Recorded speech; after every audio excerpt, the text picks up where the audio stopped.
Sur l'invitation de la cellule des femmes de l'Union professionnelle du Bénin, CFU Bénin, une délégation de l'association Reporters Solidaires de Lyon a atterri à Cotonou le vendredi 2 mai 2025 à l'aéroport international Bernardin Cardinal Gantin. Accueillie dans une ambiance chaleureuse par Rafiatou Mamadou, coordonnatrice de la CFU Bénin, les invités Christine Koya, présidente de l'association, et Ismaël Pédior ont dévoilé au micro de Bénin Passion TV l'objectif principal de leur séjour en terre béninoise. Ça sera à Porto Novo parce que la ville de Porto Novo est jumelée avec la ville de Lyon dont nous venons. Et donc c'est la première fois que nous faisons une formation de journalistes, de jeunes journalistes au Bénin, sachant que nos ateliers, nos formations s'adressent à des jeunes journalistes qui sont déjà en exercice mais qui n'ont pas toujours eu la formation initiale. J'ai compris qu'il y a un besoin qui se fait sentir au Bénin. Il y a beaucoup de jeunes journalistes qui sont formés sur l'État. Ils n'ont pas reçu une formation dans des universités parce que beaucoup de parents n'ont pas forcément de moyens financiers pour leur financer une formation comme cela se doit. Et après avoir fait cette expérience avec Reporters Solidaires au Burkina Faso, je me suis dit pourquoi pas? Pourquoi ne pas apporter une pierre à l'édifice, sachant que l'association Reporters Solidaires a l'habitude de former les journalistes au Burkina Faso, en Guinée, mais malheureusement au Mali aussi. Malheureusement avec la situation sécuritaire aujourd'hui dans ces pays, ce n'est plus possible. Quand le besoin s'est fait sentir et qu'on m'a proposé si c'était possible de venir au Bénin, j'ai dit oui. Pourquoi pas? Au cœur de cette mission, des modules de formation spécialement conçus à l'intention des jeunes journalistes de la commune de Porto Novo. Ces formations visent à renforcer leurs compétences professionnelles, à promouvoir un journalisme de qualité et à encourager l'équité dans l'exercice du métier. Dans nos formations, on appelle ça des ateliers parce qu'il y a toujours une partie théorique où on reprend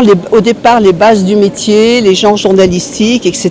Et puis il y a une partie pratique qui consiste à réaliser un journal ensemble, un journal sur des sujets qu'on choisit ensemble et qui va être réalisé en principe en presse écrite ou en ligne, en radio et en télévision. Cette pierre angulaire, c'est d'outiller les journalistes parce que quand on est formé à l'école, une chose est d'avoir la théorie, mais quand on parle de la pratique, c'est tout autre chose sur le terrain. Et je pense que dans la deuxième vague de formation qu'on aura en 2026, on va aborder beaucoup plus la question de l'éthique et de la déontologie dans les médias. Alors cette pierre angulaire que nous apportons aujourd'hui, c'est l'outillage concret. On ira dans les fondements. On va faire la formation en parcourant les différents genres journalistiques parce que généralement, on constate que les journalistes se focalisent pour la plupart du temps sur le reportage, sur les comptes rendus. Mais il y a d'autres genres journalistiques qui sont importants. Consciente des nombreux défis auxquels font face les professionnels des médias au Bénin, notamment en matière d'exigences professionnelles, Rafiatou Mamadou a insisté sur la plus-value de cette initiative. Elle a souligné la durée du programme et les attentes en matière de transfert de compétences. C'est une joie pour moi de permettre aux confrères d'être outillés sur les b.a.-ba du journalisme. Le journalisme, c'est un métier passionnant, mais qui a des règles. Et donc, on a besoin des b.a.-ba dans ce sens pour réussir vraiment notre carrière journalistique,